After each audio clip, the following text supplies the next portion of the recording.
All excellence begins with energy and passion. There's a story behind that.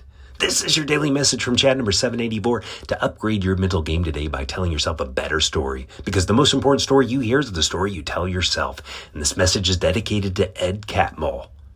It was the only company he had ever come across with all A players. That is how Steve Jobs described Pixar. Run by Ed Catmull, Jobs bought Pixar from George Lucas in 1986 when he was going through a divorce and needed the cash. He warned Jobs, though, that those at the company were more passionate about animation than computer hardware.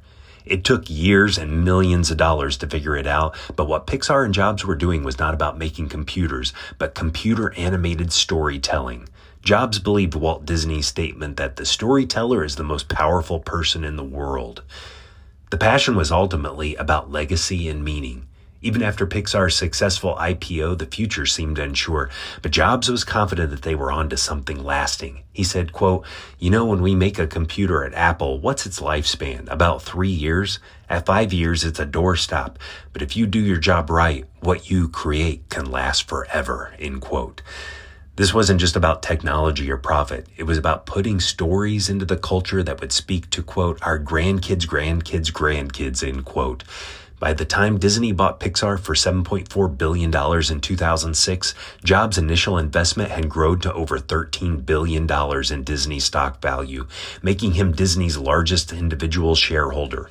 But the real victory wasn't financial. As Catmull noted, they had bonded over, quote, passion for excellence, a passion so ardent we were willing to argue and struggle and stay together even when things got extremely uncomfortable, end quote. It was that common passion that moved Jobs to write personal checks month after month and year after year to cover the payroll.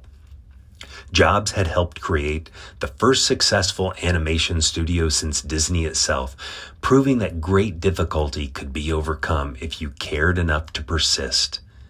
The better story to tell yourself is passion persuades. If you care about something deeply enough, you will not only convince yourself to stick with it through difficulty, you'll create something enduring that others will believe in as well. Passion not only persuades others, it's what you need to persuade yourself to stick with it. Tell me a story of the persuasion of passion to fromchadsmith@gmail.com. You can always leave a comment on YouTube, Apple Podcasts, or Spotify, or wherever you listen to podcasts. You can download my book, The Most Powerful Story in the World, by going to fromchad.gumroad.com. The transcript of this message and hundreds of others are always available at www.fromchad.com.